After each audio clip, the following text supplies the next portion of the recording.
Hello, welcome to NPTEL online certification course on Introduction to Application of AI to Robotics. Today we are going to talk about the linear control of manipulators. So previously we have seen the kinematics of manipulator, dynamics of manipulators. Okay, so in this lecture my aim is to make you understand the basics of linear control systems. So the contents are going to be feedback and closed loop control we are going to see. Then I am going to talk about the second order linear system, because most of the robot manipulated joints we can model as a second order linear system. So we are going to have a full discussion on the second order linear system. Then I will be seeing how can we control the second order system, and we will be seeing a method what is called as the control law partitioning, and then the trajectory following control, and finally the rejection of the disturbances. So the linear control systems can be defined as, that is, if we are able to model the system using linear differential equations. Okay, then the control technique used is called the linear control. Okay, and you see the dynamics of manipulator are more precisely represented by the nonlinear differential equation, but you see dealing with nonlinear differential equation is a little difficult, as we will be seeing in our coming lectures. So we make certain reasonable assumptions, approximations, so that we can apply the linear control theory and simplify the control. So here is an example of the open loop joint and the robot control. Okay, so suppose you have a robot, okay, and I want to control this robot. Alright, so in case of open loop control we do not have any feedback. Okay, so suppose I have got a trajectory generator and it generates the trajectory for the joint position, joint velocity and joint acceleration, and I can give this trajectory to a control system, and the control system applies a torque at the joints. Okay, and what could be this value of the torque? The torque could be, say, this one. Alright, and we have seen this equation when we were studying the dynamics of the manipulator. Alright, now the torque is applied for this position, velocity and acceleration, but we are not very sure where my joints are going. Alright, so in order to ensure that my joints are going to the proper position, I need a perfect model. Perfect model means that I need my mass matrix to be very precise, I need my V and G, all these terms to be very precise. And here there is no provision of any rejection of the disturbance. Okay, hopefully the robot follows the path, and stepper motor are one of the example in this category. So in case of open loop, we do not have any feedback from the joint to the controller. Okay, whatever command is given based on the desired joint trajectories, we expect that the joint is going to follow that command. Next comes the feedback and closed loop control. Okay, usually in case of the feedback or closed loop control, what is there in this robot, we measure the, say, joint velocity vector and the joint position vector, and there is a provision of feedback, that is, these values are given to the control system here. Okay, so you have the trajectory generator as we have seen previously, which gives you the position, the velocity and acceleration of the joints. We feed it to the control system, and this control system takes note of what are the actual position and velocities of the joint, and then accordingly it applies a torque. Okay, so this is in case of the feedback or the closed loop control system. Okay, so here a manipulator is modeled as a mechanism with sensor at its joint. Usually these sensors are encoders, okay, which are there along with the motor. Okay, and these sensors measure joint angles and sometimes joint velocity, and most of the robot, as I said, if it is a very cheap toy robot, then you can have the potentiometer as the joint position sensor, but if it is a sophisticated robot, you can have the encoders at the joint in order to measure the joint position. Okay, and actuator applies torque at the joint. and we ensure rather that the robot follows the desired trajectory using this control law. We will be seeing further details about this. Okay. So, in this case, as I said, what we are doing, we are taking a feedback, right. We are taking a feedback from here, okay, to the control system. So, what actually is happening in the control system is this one. We find out the error between the desired position vector and the actual positions, and so we can also get the derivative of this one. All right. So, this feedback helps the controller to reduce the error, okay, and hence make the system stable. Okay. In fact, stability is one of the most important parameter for any control system as applicable to robotics. So, how can we define the stability? Okay. So, a system is said to be stable if the error remains small when executing various desired trajectories, even if some moderate disturbances are also present. Okay. And in case of unstable system, what happens? Your error keeps on accumulating, okay, and error keeps on increasing rather, and that makes your system unstable. So, the manipulator control problem is a multi-input, multi-output problem, because here you see that you have many joints, right. You have multiple joints. So, these joints are to be controlled, all right. So, it is a multi-input, multi-output problem, but it is difficult to control multi-input, multi-output problem.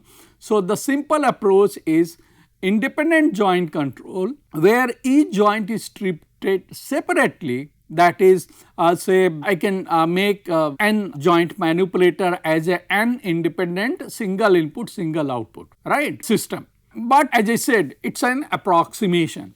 Okay. Now, as I was telling you that we could analyze the joint behavior, okay, by studying a second order linear system. Okay. So, let us try to understand the second order linear system and how can we control a second order linear system. Okay. And then we can use the same analogy for controlling the joint of a manipulator. All right. So, let us take a single degree of freedom system comprising of a mass, spring, and say the friction over here, which acts as a damping. Okay. So, suppose this is my reference x direction, that is the increasing value of x.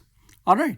Now, suppose if I give this mass a displacement in this direction, then this spring is going to apply a force opposite to this direction. Similarly, the friction is going to apply a force opposite to this direction. All right. So, we can draw a free body diagram, as you can see over here, where I have a mass and I am applying the spring force and the damping force. Okay. So, if I have to write the equation of motion for this one, so what we do in this direction, what are the unbalanced forces? So, in this direction, these unbalanced forces are minus kx and minus bx dot, and I equate those four unbalanced forces to the inertial force. All right. And then I can take both right hand up to the left hand side, and so I get my equation of motion of the system. You see, the simple spring mass damper system has got a behavior here. For example, say if my spring is weak, okay, that is my k is small, and if my friction is large, then naturally, as you know, since the friction is large, the system is going to become sluggish. And contrary to this, if we have a very stiff spring, that is k is large and very low friction, then the system becomes oscillatory. We are going to see this behavior in a mathematical way. All right. So, if I want to find out the solution of this equation, okay, so I can take, say, x is equal to e to the power st as the probable solution, and I can substitute it into this equation, then I am going to get this characteristic equation. So, this second order system, it is a simple quadratic equation, as all of us know. I can get the solution of this equation as say S1, S2, the two values I will be having S1 and S2, minus V plus minus under root B square minus 4 mk upon 2m, right. Now you see these roots, basically the location of these roots actually will decide the response of the system, and these roots we also call as the poles. Alright. So here the three types of response are possible, right. So here you see my S1 or S2 as minus b plus minus under root b square minus 4 mk upon 2m. So now you see the three types of response are possible, okay, depending on how this value is taking shape. So let us take first case. If your b square is going to be greater than 4 mk, then naturally what is going to happen? We are going to have the real and unequal roots, and since b square is greater than 4 mk, what does this means? This means that your friction is going to dominate, and you know, if your friction is going to dominate, naturally you are going to have the sluggish behavior, non-oscillatory response, and we call this case as the overdamped case. Okay. The other possibility is that this your b square is less than 4 mk, and in that case this square root term will be an imaginary quantity. Okay. So here the behavior is going to be oscillatory, alright, and this case we call underdamped. And you see here, since b square is less than 4 mk, it definitely means that your stiffness is going to dominate the system behavior. The third case could be where both roots are equal, okay, and here the friction is stiffness balanced, and this is a fastest non-oscillatory response, and this is the critically damped, and in fact this is the condition which we want our robot joints to have. Okay. And another advantage of this is that, okay, that it nulls out the non-zero initial conditions, okay, and returns to its nominal position as quickly as possible. Okay. So let us see these three behavior using one animation which my team has prepared here. So here we can see that if my system is undamped here, so you can see the behavior. The roots are going to lie on the y axis and the system is going to oscillate. Okay. This is the free response. Okay. And if my system is underdamped, then you can see that we are having the two complex roots over here, and here system is given some initial position, and so its position is going to die down and reach to 0 here. Okay. And if it is a critically damped, then in this case both the roots are going to be equal, as you can see over here, and these are real, and this is the system behavior which is going to be.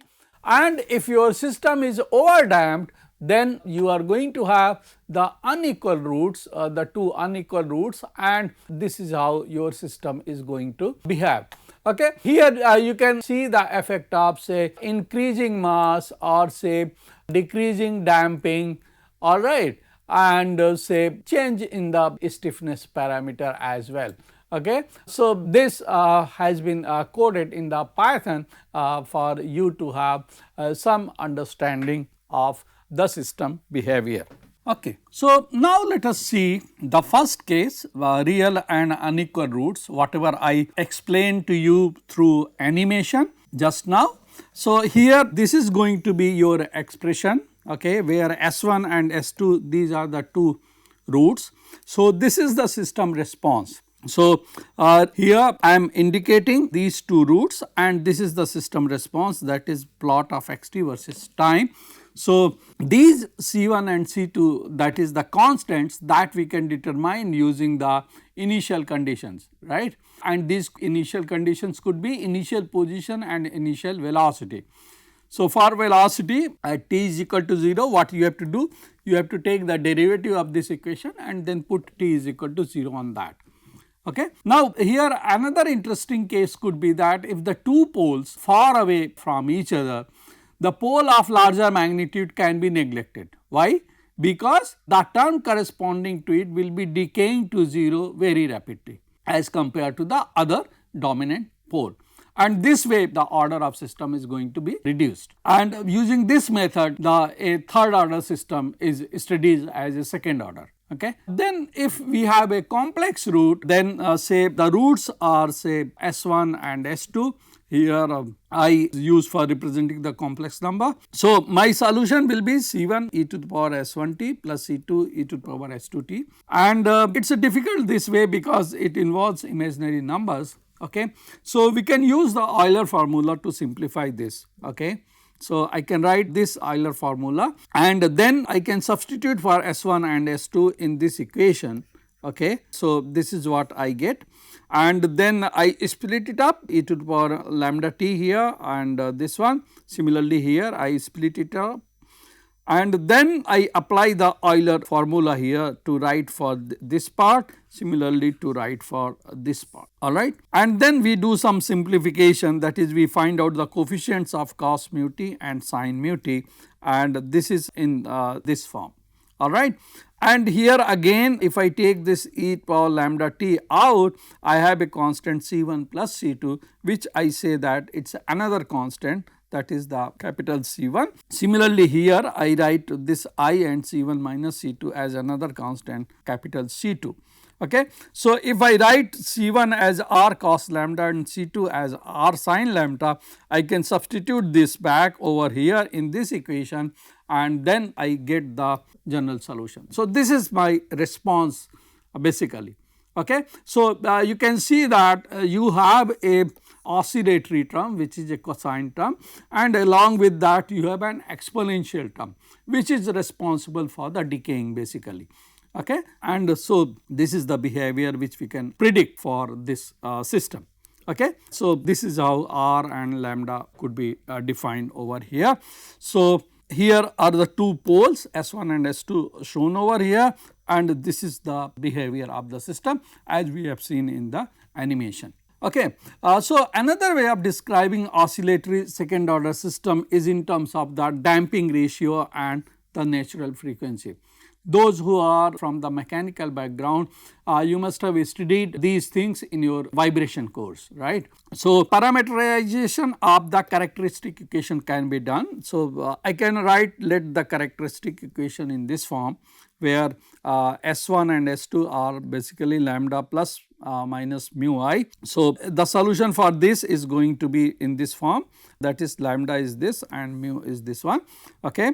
And if I compare this equation with my characteristic equation, this one, and of course here we have unit coefficient of S square. So I write in this form. Okay. So this is how I could write it.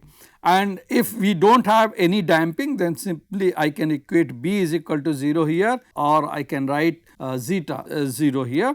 And for the critical damping case, we know B square is 4 km and zeta is 1. And this one I can define the damping ratio by comparing these two equations, this and this one, and similarly I can define the omega n, which is the natural frequency. The third case, as we have seen, that is the real and equal roots. Okay.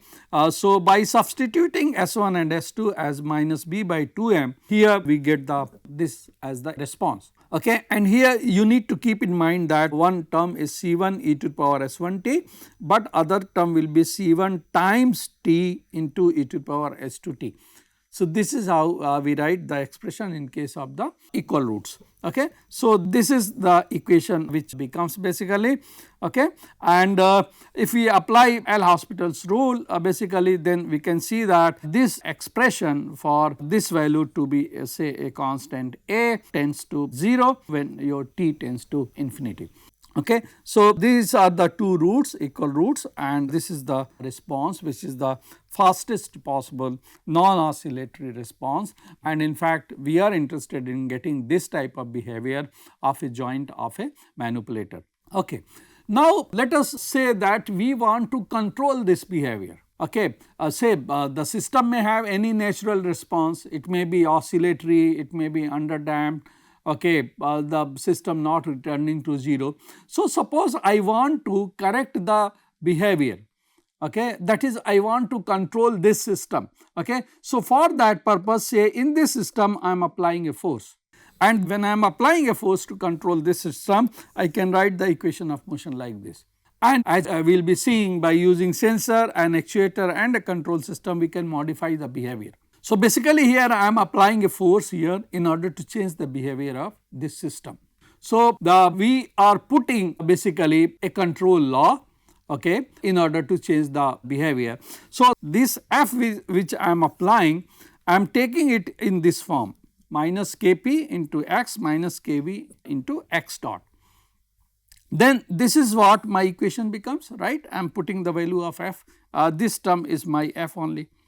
Okay. Now if I take these things to the left hand side, this is what I get, alright. And if I write this in the short form, so as B dash and K dash, this is what it is. So it is again second order differential equation, right. And now you see I can get the behavior of the system, okay, by changing this B dash and K dash. And what are B dash and K dash? B dash and K dash are nothing but B, which is a system parameter, plus my say derivative again, and the K dash is nothing but K, which is the system parameter, plus this my gain. So essentially what I am doing, by using these two gains, I can change the behavior of the system, and in order to get the desired performance. Okay. So often gains are chosen to obtain the critical damping. As I said, we want the fastest response for my joint, right. So we can change the gains in order to get the critical damping, and so in this case for the critical damping, this B dash has to be equal to 2 under root mk dash, okay, for the desired closed loop stiffness, which is given by a K dash.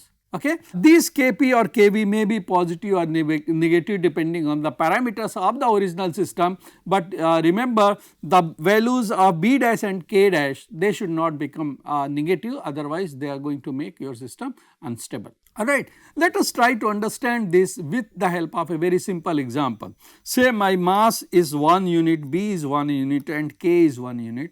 The question is, can I get value of Kp and Kv for some desired behavior, and what that desired behavior is, that is I want system to be critically damped with a closed loop stiffness of 16 units, alright. So here you see my K dash is K plus Kp, right. K is given to me as 1 unit and K dash is given as 16, so I get this Kp as 15. And for critical damping, you see B dash is 2 under root mk dash, okay. So 2 under root 16 basically, so it is 8. Now when I have got the B dash, I know the B, I can get the value of Kv. So we get the Kv as 7. So basically if I get these values of Kp and Kv as 15 and 7, I can change the behavior of my system, okay, to be critically damped, alright.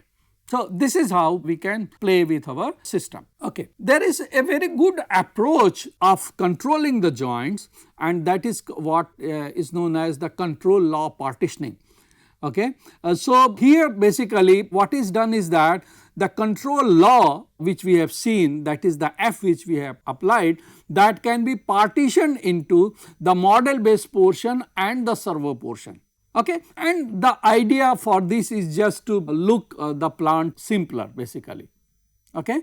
So let us see that. So this was my equation, right. Okay. Here I am applying this F to control my simple spring mass damper system.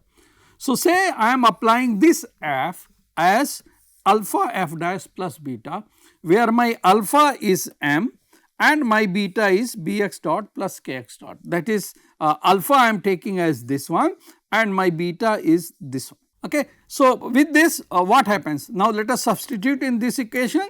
So this is the original equation. Here it is alpha F dash, so Mf dash, and beta is your Bx dot plus Kx. So here this way you see this term get cancelled, this term get cancelled, and your MM cancels out. So basically x double dot is F dash.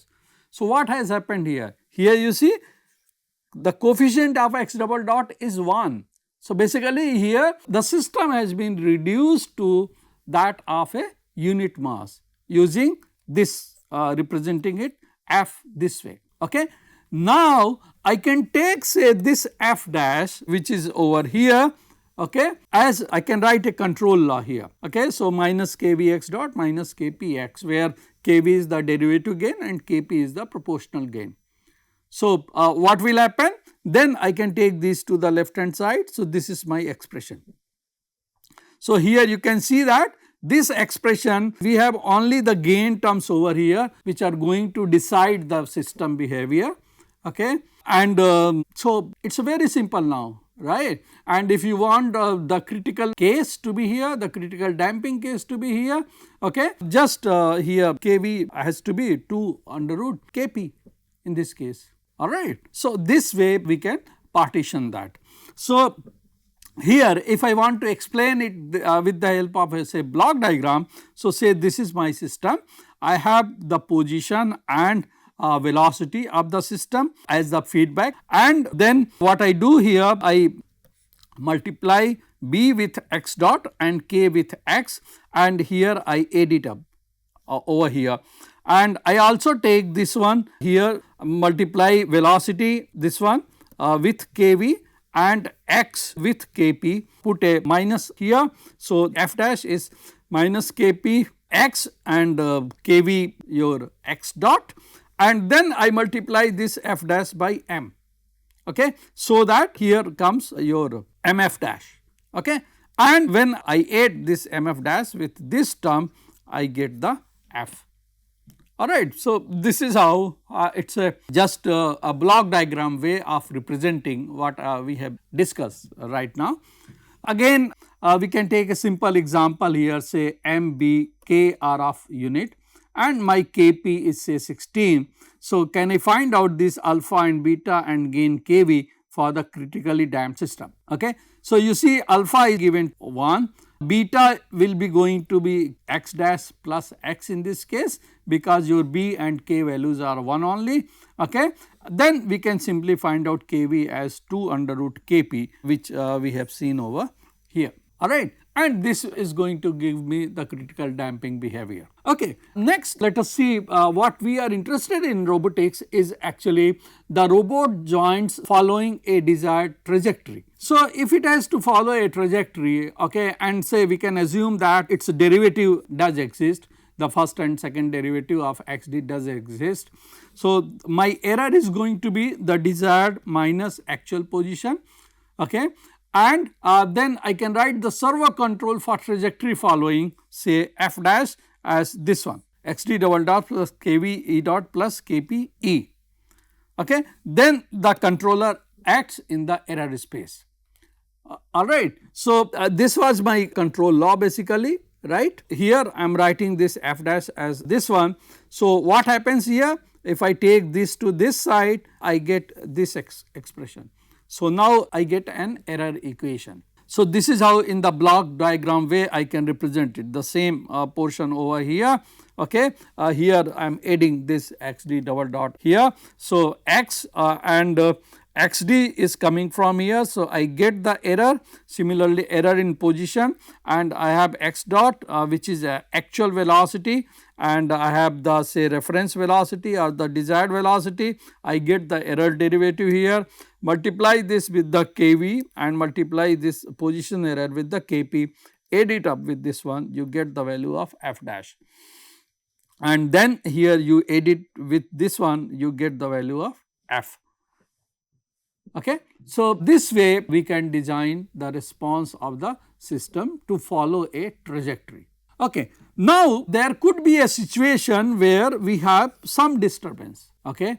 Then our control system should be able to reject that disturbance as well, okay, because we cannot afford the manipulator to deviate from its trajectory, alright. So, the closed loop error dynamic equation, say I can write it like this if this disturbance is present, and in your block diagram I can add it like that, okay.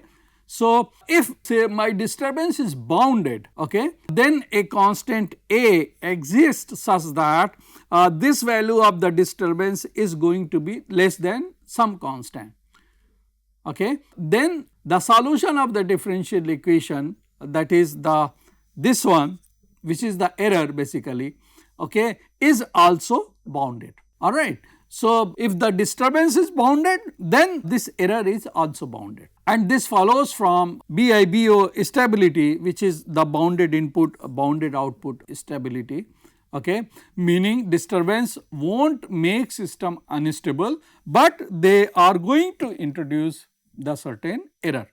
Okay. Next, let us see how can we remove this error even. Okay. So, suppose this disturbance is constant and we can perform the steady state analysis, alright, and you know, in case of steady state analysis your derivatives are going to become equal to 0. So, this is my expression, right, and here in case of steady state this term and this term is going to be equal to 0, right. So, my Kp is going to be F disturbance, and so my E is F disturbance by Kp. And what does this mean? This basically means that if you have to reduce this error, you need to increase this value of Kp.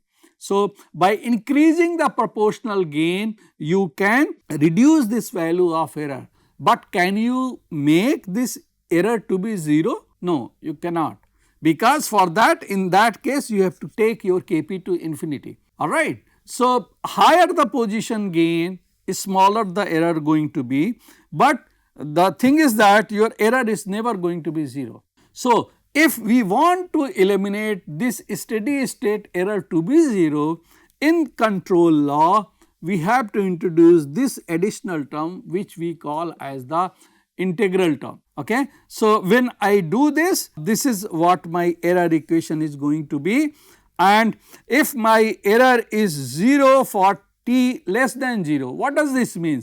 It means basically that there is no accumulation of error before the system starts basically, right. Your t less than 0 means that. So, for the t greater than 0, I can just take the derivative of this equation, okay. So, this is what I get, and in this case your steady state means this term is 0, this term is 0, this term is 0, this term is 0, okay, all are zeros. So, basically you can get Ki E is 0 or your E is going to be 0. So, this means that integral terms eliminates steady state error, okay, and but the problem is here your system becomes third order, and this is nothing but essentially a PID control, what we call as, okay. So, this is a PID controller of that. So, if you want to remove the steady state error, you have to add the integral control term. Okay. So, let us summarize the linear control. We use the linear approximation applied to manipulator dynamics. Closed loop system have got the servo errors, we have seen already there is going to be a feedback, alright. And what we do basically we do a simplification, that is we reduce the multi input multi output system into the single input single output system, and that is how we can model the manipulator joints. Okay. And to model a manipulator joint, we can study that very easily using a second order system, which is nothing but a spring mass damper system, and it has got the 3 types of responses.